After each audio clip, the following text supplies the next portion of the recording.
అని అని మాత్రం ఒక మాట అనడం, అని మాత్రం మెచ్చుకోడు, అసలు నోటి వెంట ఆ మాట రాదనమాట.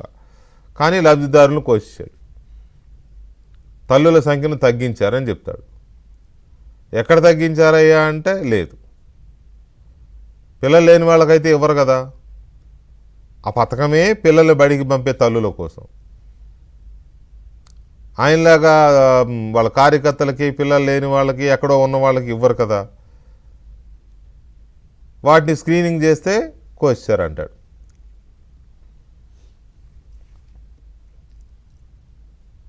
ఇక మహిళా శక్తి, నిన్నగాక మొన్న చేసిన మహిళా శక్తి మహిళలకు ఉచిత బస్సు అనే దాని మీద, ఉచిత బస్సు అనే దాని మీద దాంట్లోనూ విష ప్రచారమే. యాక్చువల్గా మేనిఫెస్టోలో తెలుగుదేశం పార్టీ అప్పుడు చెప్పింది జిల్లా పరిధిలో, ఆ జిల్లాలో ఎక్కడికి వెళ్ళినా ఉచితంగా బస్సు సౌకర్యం కల్పిస్తామని.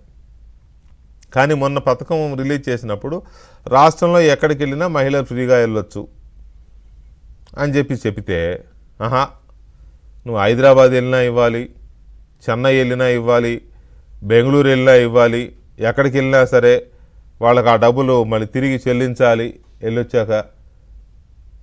ఈ మాటలు ఎక్కడా కూడా అంటే అది వీళ్ళ సంతృప్తి కోసం కాదనమాట. ఏదో ఒకటి వేయాలి, రాయి వేయాలి, దాన్ని జనంలోకి తీసుకెళ్ళాలి. జనం ఏముంది, నిజమే కదా, మనకి ఇస్తే తప్పేంటి, హైదరాబాద్ వెళ్తాం కదా, వెళ్తే తప్పే, వచ్చినాక ఇస్తే ఆనందమేగా, తప్పే ఉంది, ఇస్తే ఆనందమే. మరి ఆనందానికి లిమిట్ ఎక్కడిది? దాన్ని ఈ సైకో బ్యాచ్, ఈ పేటీఎం బ్యాచ్ సొమ్ము చేసుకుంటారు. గ్యాస్ సిలిండర్లది అదే పరిస్థితి. గ్యాస్ వాడే వాళ్ళందరికీ సిలిండర్ ఇవ్వట్లేదు అంటారు.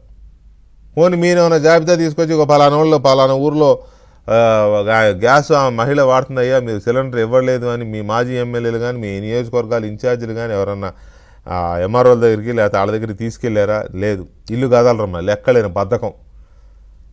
బద్ధకానికి మరో రూపం ఏదన్నా ఉందంటే అది వైసీపీ. అయితే అరాచకం, లేకపోతే బద్ధకం, ఈ రెండు ఉంటాయి. ఎందుకు ఇలా ప్రభుత్వం వైపు నుంచి లోపాలు లేవా? ఉన్నాయి, ఖచ్చితంగా ఉన్నాయి. ఆ లోపాలని లోపాలుగా, నిజాన్ని నిజంగా చెప్పొచ్చు కదా.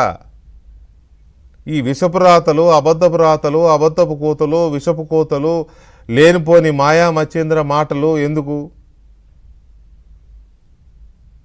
ఆ అబ్బాయి అతనెవరో ఇక మహానుభావుడు, ఒక చెయ్యేమో ఇట్లా వెనక్కి కట్టుకుని ఒట్టి షర్టు చేయబెట్టి నాకు పెన్షన్ ఇవ్వట్లేదు చంద్రబాబు అని చెప్తాడు.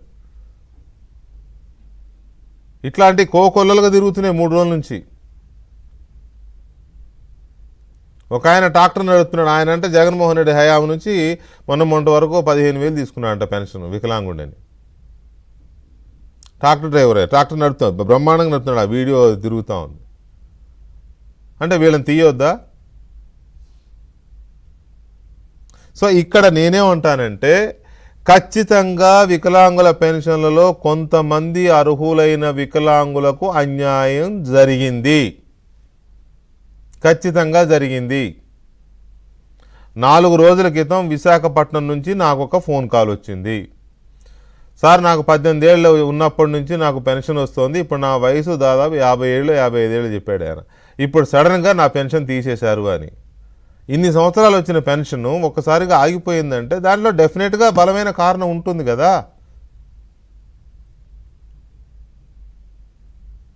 నిన్నగాక మొన్న కృష్ణానగర్లో ఉండే జిలానీ అనే ఒక నాతో కలిసి పనిచేసిన ఒక అతను, సార్ మా గుంటూరు జిల్లాలో ఇట్లా ఒక పాప చూడండి, నడవలేని స్థితిలో ఉంటుంది అమ్మాయి, ఆమె కూడా పెన్షన్ కట్ చేశారని ఆ ఫోటో ఉన్ను వాళ్ళు ఇచ్చిన నోటీసు అవి పంపిస్తే నేను వెంటనే మా రామారావు, మా ఏపీ బ్యూరో చీఫ్ రామారావుకి పంపించి చూడండి అంటే, చూస్తే అమ్మాయికి అన్యాయం జరిగింది, పెన్షన్ ఆపేశారు.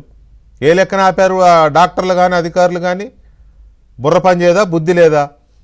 కదల్లేని ఒక అమ్మాయికి వచ్చే పెన్షన్ని ఏ లెక్కన ఆపారు? మానవత్వం లేదా మీకు?